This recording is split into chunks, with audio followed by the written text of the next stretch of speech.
Hello and welcome to Your Property Podcast. My name is Michelle Cairns from YPN, and today we have got Kirsty Darkins with us. Hi, Kirsty. How are you doing today?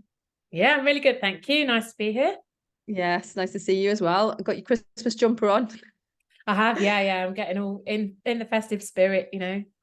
Great, amazing. Well, we are recording this 19th of December, so we're just got this in just before the Christmas season starts. So Yeah, let's crack on. For those of you who don't know Kirsty and have not come across her before, she's currently a chartered surveyor, but in her previous career worked with prominent firms such as Boots, CBRE, and Hammerson. With over 20 years of experience in managing substantial property portfolios, she transitioned into property investing in 2016. Since then, she's worked in property consultancy, including launching Progressive Property Network in Birmingham. Her current focus centres on commercial property consultancy, it's a bit of a mouthful, collaborating with investment partners and building a passive rental income stream for her financial freedom. So, commercial is the theme today, and I saw you speak a few months ago at the Refurb Ed in Manchester, yeah, which is yeah, a very good, very well attended meeting. So you were on stage talking about the opportunities with commercial, and we haven't done a podcast on commercial for a while, so I thought we'd get you in and talk yeah. about Great. what's new. So I'm going to just jump in with a question because for a lot of people, commercial property is very attractive for lots of reasons we can talk about. However, for people who have looked at it for a while, perhaps let's say in the last 12 months or so, it's been harder to stack those deals. So do you think it's still harder to stack, or is it just, people aren't finding the right deals? Um, Sometimes I think it's because people don't know where to look for deals. They are there. People often just look in the wrong place because it's very different to sourcing residential property in terms of where those best opportunities lie. So yeah, the deals are there. I think a lot of the time it's a bit of a knowledge gap. It can be a relationship gap because it's all very relationship driven with the commercial agents finding the best deals. And that's really my experience, is that people who have a lot of experience in residential and then either want they've transferred their pension to a SIP or a SAS and they want to use those funds, or they just want to diversify their portfolio and be a bit less hands-on. And then they go, oh, actually, there aren't any deals because I can't find them. But it's because they're not always looking in the right Okay, places. great. Where's the wrong place and where's the right place then? Great question. So the wrong place is on portals like Rightmove Commercial and EGI Property Link and any of the places that you would often look for residential deals. And that's because commercial agents are quite lazy, quite introspective. It's quite a small, close-knit industry. So they put all their opportunities on their own websites. But then, of course, you need to know who they are and how to find them to find those websites. So you don't want to be looking on the big portals, but what you can use the big portals to do is to find agents rather than properties. So that's my tip for where to start with commercial if you've never looked for commercial opportunities before. So you want to put your search into Rightmove Commercial, say Birmingham, where I am, 15-mile radius, because we go quite broad in terms of patch in commercial, and then put your price bracket in and have a look at who seems to be most active. And that's one of the best ways to start finding commercial agents you can connect with. How do you know how active they are? You can just tell by the number of listings, Okay. listings they've got. Also, you can look at what they've got on the market to rent. But it's really just a starting point for finding commercial agents. And the other way is simply to Google commercial property agent wherever your location is. And then go through to about page 3 or 4, because a lot of commercial agents really aren't bothered about SEO and flashy websites. And so some of the best agents that we work with now are the very small agents who don't do a lot of marketing and advertising because they don't need to. They've got their investors, they work closely with them. And if you want to get into that stable, then you've got to put a bit of work in to introduce yourself and build that relationship. Okay. So don't just go straight to individual portals because No. you'd just be searching through there. Have you used Property Filter at all? Yeah, I have. I use Nimbus mostly though. I find Nimbus is best for commercial, Right. if I'm honest, probably because it was set up by two commercial surveyors. So, Yeah. they kind of understand the commercial side. But yeah, I use like Property Filter and Nimbus more for due diligence than actually finding properties, if I'm honest. Yeah, no, that's fine. It's just I was curious because a lot of our members have got Property Filter, and I suppose that's sort of reverse engineered. So rather than going to the individual portals, actually it presents you with certain Mm, deals. So I was just wondering if that was a different way around of going around that. So okay, so finding agents then is the most important thing yeah. to do first. And then how does one build a relationship with agents if you've never done commercial before? And everyone's got to start somewhere, right?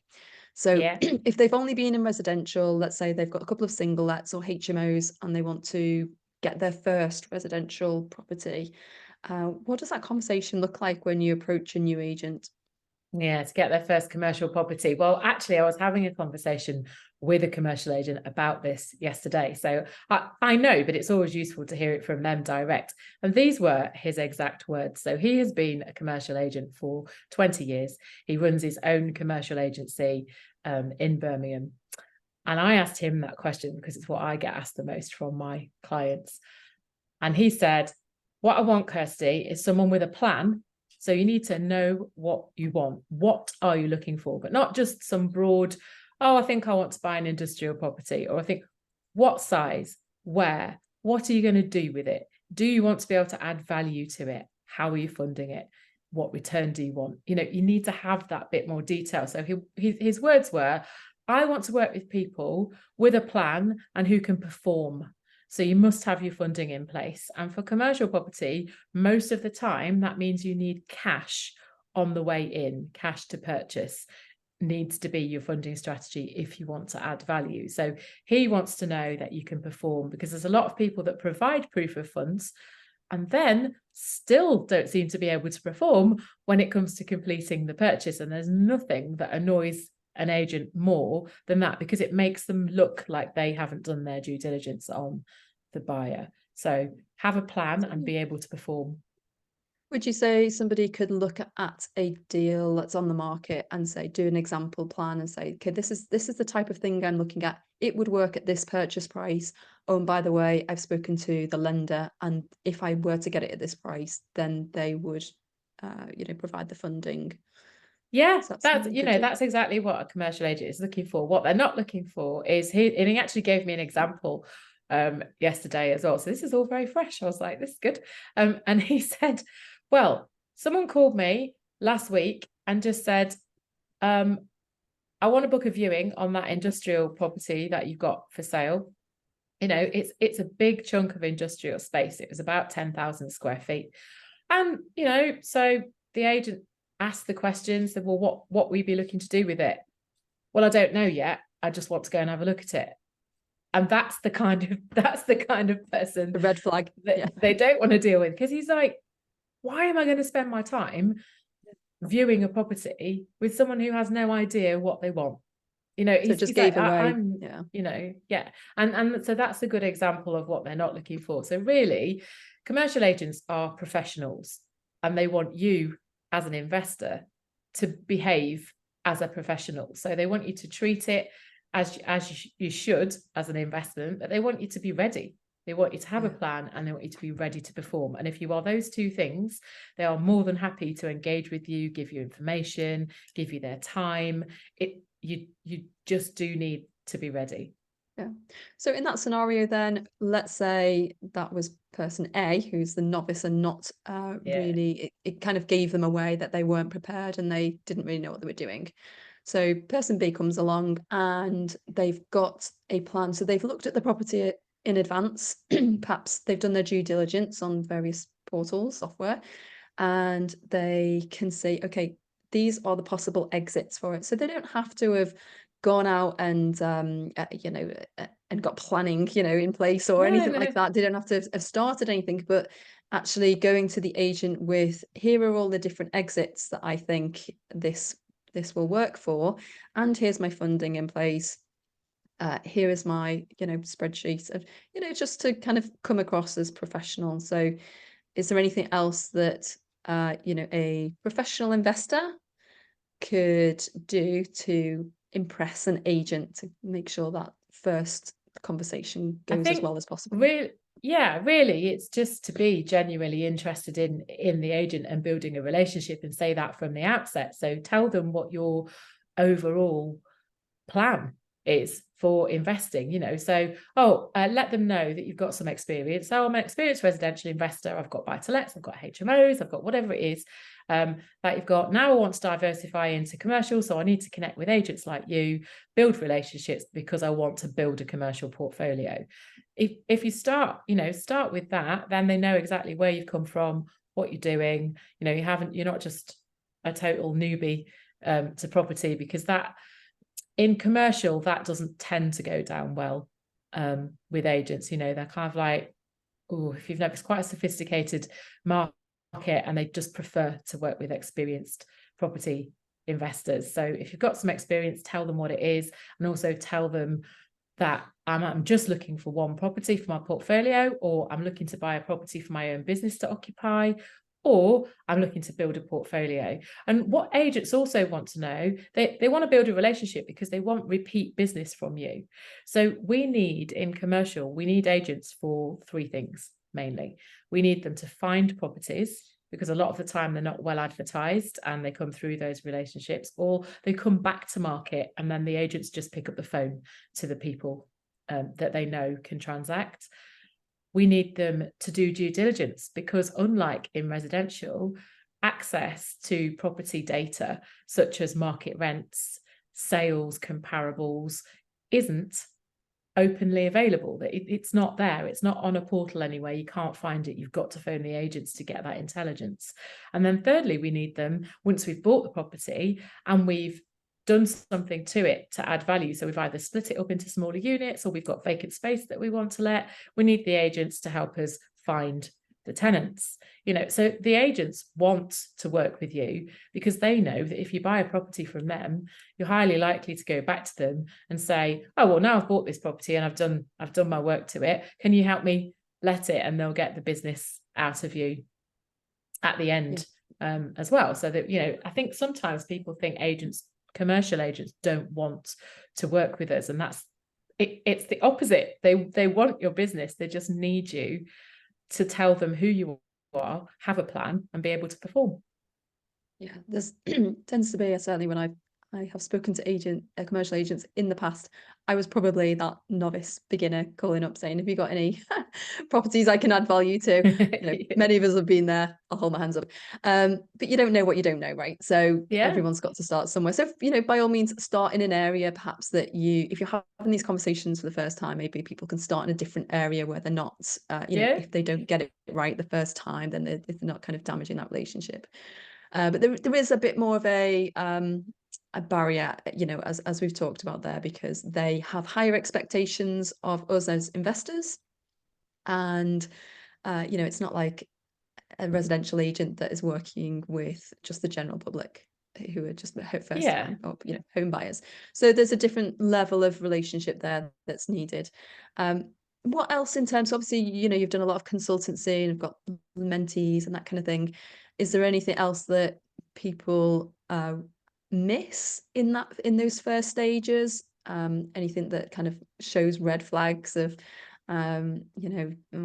this person isn't ready, or not really. I think that what most people miss is following up. It's a bit like networking. It's all in the follow-up, isn't it? We all go out networking and we spend our time, often time when we'd like to be relaxing, but we think this is what we need to do to get where we want to go. So we go out in the evenings and we network, and then we don't follow up because we get busy. And that's the thing that makes a difference with agents as well, is if you've been out on viewings with agents, and even if that property doesn't work for you, take the time to feed that back and feedback why it doesn't work for you, and thank them for their time. It's simple, right? But you imagine being an agent. I think one of the hardest parts of being an agent is that it's a thankless task a lot of the time, because we all want what we want when we want it. And then we leave them in the dark. We don't follow up. We don't give them any insight into why we're not going to make an offer on that property. So what I teach my mentees is always follow up and be consistent with that. So thank them for their time. And then all the properties that you've viewed, tell them whether you are going to offer or not, subject to full due diligence. And if not, why not? And then it helps them to work out what you are actually looking for as well. So it's kind of it's a process together. But I think just being respectful of their time, following up, will make you stand out from the crowd, because a lot of people don't take the time to do that. And also, if you are, just treat them as a person, build that relationship. They want to go out for coffee and talk to you about commercial. They hate being sat in the office, believe me. I don't like being sat in the office. Yeah, I'm sure. I think it's so true. It's so easy to stand out because nobody else is doing this follow-up, and just by that, simple thing, have that, email ready to go before you even do the viewing. So once the viewing's done, you can press go on it. Yes, it is for you, or no, it isn't for you. And yeah, just I suppose what you're saying is think long term. Yeah, I am. Think of it as a relationship from the very first time that you contact them. And I asked, again, I asked the agent I was talking to yesterday, I said, what's important to you? What makes you want to work with an investor? And he said, it's about relationship, Kirsty. He said, I'm interested in having a relationship. I'm not interested in a one-off transaction or just being useful for 10 minutes. He said, I'm interested in people that want to build a relationship, because this is a people business, and that's from the mouth of an agent. So that's what they want. And being consistent. Consistency is the other thing that most people miss, and that I help people with. And that goes across all investing. I think we can be easily inconsistent and then wonder why we're not getting the results. And it is about having in your diary to call each of the agents that you're building a relationship once every 2 to 3 weeks. Oh, just calling to check in, see what's happening, anything new coming in, anything that's about to fall through that I could help you with, or and how are you anyway, and just keeping that regular conversation going, because agents are busy, and so they're not immediately always going to think, if you're quite new to them, oh, I should send that to that person. And I can't tell you, I've got relationships that are decades old and they still don't send them to me. Oh, yeah. And then I phone them and go, what have you got? And they go, oh yeah, hang on, I need to send you this, this, and this. And they send me about 4 things, and I'll be going. So a bit of it's about having a system and a process for being consistent and showing up in that relationship, because the agents are not going to do that for you. A very simple CRM pipeline just to keep track, because we all know what it's like. You go on these viewings and you speak to people and you're like, oh, what did that person say? What was their name? Yeah. And it's so easy for them all to just blur into, just into each other, and it's hard to separate. So yeah, being organized, having some system in place, whatever that is. And yeah, just having the relationship. I just want to talk about that, because for people starting out, okay, they want to get to know some of the agents. First of all, is there any type of agent in that office that they should approach first? Like, is it the valuer, or is it I don't know if it's any different than just the residential side, where you've got the desks and they all sit in different places depending on their roles in the business. So first of all, who is it? And then how many people, how many different agents should people get to know and work with? Because there's so many. How many should they start with? Yeah, good question. So yes, you want the commercial agents, you don't want the valuer. They just call themselves commercial agents. So they might specialize in a specific sector of commercial, like retail or office or industrial, if they're in a bigger agency. The smaller agencies, they tend to go across the market. So they'll be across industrial, high street and office. And then how many? So I advise a minimum of 5, but 10 is better. So if you're starting out, because commercial, there's not as much commercial property as there is residential. So about 13% of all UK property, investable property, is commercial. So that's not a high percentage, is it? When and so you've got to work harder to find the commercial opportunities a lot of the time. However, having said that, there is a lot less competition. So it does, it's fine that there are fewer opportunities because there are fewer investors for those opportunities. But you need about 5 agent relationships to get started across quite a broad patch. So as I say, you want to go 10, 15 mile radius of your ideal investment patch in commercial, because it's a lot less hands-off to manage. So you don't need to be there and be on top of it. And you can add value without doing physical development work as well, which means you definitely don't need to be there. You just need the local agents to help you to do that. So about five relationships. Okay. And you mentioned there about adding value in the current market. What do you think the best ways are to add value to a commercial property? In the current market, I think asset management, so paper exercises, which is working with tenancies and leases to add values. That might be renewing a lease onto a longer term.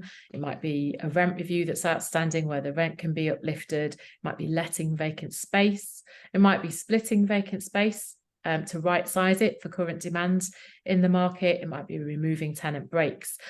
But I personally don't want to be in long-term, capital-intensive, time-intensive development projects in the current market, because I think there's too much uncertainty and it's very difficult to forecast. So unless you're happy to stay in your investments for 2-3 years potentially, I don't want to be doing big commercial developments at the moment or conversions. I want to be buying commercial property to keep commercial and adding value through the paper exercise angle, which again is a different way of adding value that's not available in residential. So it's something to learn, but there's again far fewer people who know how to do it. Therefore, you're finding yourself a niche. Yeah. And is your preference to take on a property that's already tenanted then? Yes. So my preference is to get my capital working from day one, to have a return from day one and have some income. It doesn't have to be fully let, it could be part let, but it's very helpful to have cash flow in the market that we find ourselves in now, from the day that you invest in a property. So that's what we spend most of our time investing in ourselves, sourcing for our clients and helping our mentees find. Unless they particularly want to do development, there are opportunities to do development right now. It's just not my strategy for the next probably 2 years, and not where I suggest people start. Yeah. So when you say before about about staying in the property for 2 years, what you mean is at perhaps bridging rates, or because if people go into a development project, then they're either full cash buyers or they're working with bridging finance, which is a much higher rate. And then who knows what's going to happen in 9, 12, 18 months. Yes. So because of the uncertainty, actually, it's better to... So would you get a mortgage on the property straight away then? Not if you're buying it to add value, because if all the value in commercial properties in the security of the income stream. So you're buying properties at a time where the income stream is not secure because the leases are short, or perhaps you've got some vacant space or a tenant is failing, and then you're sorting out those issues to add the value. So you could exit with refinance, but you really need to be cash on the way in to find the best opportunities and the most profitable investments in commercial. Right. Okay. So this is a variation of sort of a parallel variation of planning gain for some people. Yeah, I guess so. Yeah, similar to planning gain. Sorry, what did you call it? Asset management or paper exercises makes more sense to people because that's effectively what it is. And you can do it remotely as well. That's the good thing about it. So it means you can have a broader patch in terms of where you go to find the opportunities, because all you need to execute paper exercise adding value is the local agent relationships. So they can find new tenants for you, they can do lease renewals for you, they can do rent reviews for you. You don't even need to be there. That sounds great. What are the kind of top risks involved then? Because I suppose if for a lot of people going into commercial, the biggest risk sometimes is that it's vacant and they can't get another tenant in. So, but if you're buying properties that are already tenanted, you're obviously removing that risk from day one. So how do you assess how much value can be added? Yeah, so how you assess how much value can be added is you have to learn how, how commercial valuation works ultimately. So you have to understand that a 1-year lease is a lot less valuable than a 5-year lease, for example. And you also have to understand the value of a tenant as a business. So Greggs, for example, who is now, I've got a Greggs in one of my properties as of this year. I'm kind of going, oh, okay, it's the first brand I've invested in. But if you've got Greggs or a PLC, they're much more valuable in terms of adding to capital value than a sole trader startup business as well. So you've got to understand what it is that adds value and detracts value from commercial property, because there is no bricks and mortar value. So it's fundamental to start to educate yourself on how commercial valuation works, and then you'll understand how to work out where the angles are for adding value through asset management. Could you give us an example? So Greggs, for example, typically, I don't know if there is a typically, but typically what would you expect? How long would a lease be on a company like Greggs?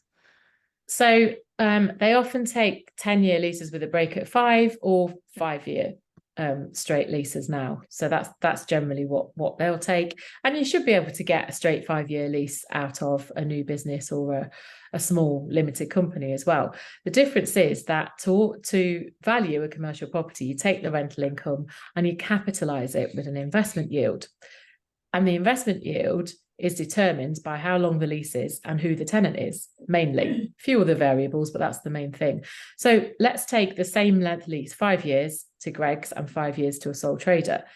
5 years to Greggs would be 6% investment yield. And because it's a multiplier, the lower that investment yield, the higher the capital value. Whereas 5 years to a sole trader would be 10%. So we've got a 4% difference in the multiplier, which makes a huge difference in the end capital value. So if I do it, I'll pick a rent out of the air. So let's say 25,000 a year. So if we do that at 6%, then the capital value is 416,000. Whereas if we do that at 10%, the capital value is 250,000. And that's the difference a tenant can make to commercial property value. That's amazing. Thank you for doing that calculation for me. There was no way I was going to do that in my head. No, me either. No, it's really interesting to be able to compare actually two different types of tenants in an example like that. Makes it really difficult to understand. So great. Okay. Obviously, you've got your spreadsheets and all sorts of due diligence that you teach. Where do you see that? So, okay, 2 years before you kind of see, okay, let's see what happens then. What about a bit further? Let's say the next 5 years. How do you see? I know we haven't got a crystal ball, but any ideas where it might be well, going let's start with where we are now, and then I can kind of build up to 5 years. And it is difficult to forecast that far, to be honest, because if we look back 3 years, this time 3 years ago, none of us were 4 years ago, so 2019, December 2019, none of us knew COVID was coming. None of us expected any of what happened to happen. And then none of us expected Liz Truss and Kwasi to come in just over 12 months ago and blow up the economy, and for interest rates to go where they are and inflation to be so high. So I think it is difficult to forecast because anything could happen. We're likely to have a change of government. Who knows what the impact of that is going to be. But I think right now where we are in the commercial market is we are at the bottom of the market, which is an exciting place to be if you've got access to cash and some knowledge and you're ready to take advantage of the opportunities. So we are at the bottom of the market. It's going to be a buyer's market for at least the next 12 months, probably going into 2025 as well. So capital values have dropped between 20 and 30% from where they were at their peak in 2022. Mostly industrial that's dropped the furthest because that market got too heated during COVID. The office sector is ever evolving and quite difficult to forecast. And high streets have settled down in terms of where the rents are going to go in most high streets, but there are still a lot of high streets that are thriving and a lot of high streets that totally need repurposing, and you need to know the difference between the two. So that's where we are right now. Values are likely to start climbing again towards the end of next year. So I think where we'll be in 5 years' time is, well, I always look backwards to look forwards. So if you look at the most comparable time recently to now is 2009. So if we look what happened 5 years on from 2009, that's where we're likely to be in the commercial market 5 years from now. And what happened is, so where will that be? 2014. So the market was really on its way back up. It was really climbing. Rents were climbing, capital values were climbing, because we hit the top of the market somewhere between 16 and 17. So I think we will be midway to values climbing again. Rents will be climbing. I think industrial will still be a very secure investment. I think there'll still be a lack of supply for industrial property, which means rents are going to keep increasing. I think also what might have happened, however, as we're seeing now, is that build costs are starting to come down largely because the big house builders have stopped a lot of their developments. There's a lot more availability of labour. So development is becoming more viable. So I think in 5 years' time, we'll probably be seeing a development boom in commercial, which again is exactly what happened after the 2008-9 downturn. I mean, that was a proper crash. I don't think there's going to be a proper crash this time. But that's where I think we'll be, is I think values will be climbing, rents will be climbing, development will be back on its feet. I think there'll be a lot of industrial development. Offices, I think we will have bottomed out the office market. So I think unless you provide the right space in the right location with the right facilities, and energy efficiency is ever more important to tenants as well, a lot more office properties are going to be converted because they're just defunct in terms of what works now. But we'll have bottomed out what office space is actually needed in 5 years' time, because I think we'll have decided, right, this is how we're working forever. At the moment, we've still got a bit of backwards and forwards going on. Businesses not quite deciding how they want to work, hybrid, in the office, out of the office. And I think the office market will have matured into its new forever way of being. And then I think high streets, a lot more high streets will have had a lot more investment. And I think it'll be very obvious in 5 years' time which high streets need to go and be totally repurposed, and which high streets are long-term sustainable. So I think there'll be a lot of change in the next 5 years, but it's quite an exciting time to be in the market. Yeah, absolutely. Well, we could sit here and talk all day about I know. high streets and all that kind of thing. I'm down, but conscious of time. So, okay, do you want just that's really interesting, by the way, very just articulately put. And I think for a lot of people, they're a bit nervous about predicting or saying where things might go. So it's great to hear the theory behind your thoughts as well. So thank you for that. Well, I think, it is a prediction at the end of the day. And as we said, I don't have a crystal ball. So I'm not sure exactly what's going to happen, but if not too many surprises happen, that's what I think will happen. Yeah, absolutely. I'll have to come back in 5 years and see where we are. Yeah, I know. I'll be like, well, I got that wrong. Yeah. Okay, well, obviously you do your own consultancy and have mentees, etc. So where can people find out about you and what you're up to next? Yeah, absolutely. Well, we're on all the socials. So we're on LinkedIn, we're on Facebook, we're on Instagram. Also, you can just go to our website, kdcommercial.co.uk, and everything we can help you with is on there. Well, thank you so much for your time. It's been absolutely fascinating and really lots of value here, lots of golden nuggets for people. Good. So thank you so much. Well, thanks for having me, Michelle. You're welcome. Right, for anyone else who's not yet a subscriber to the YPM magazine, click the link in the show notes for your free 30-day trial, and we will see you next time.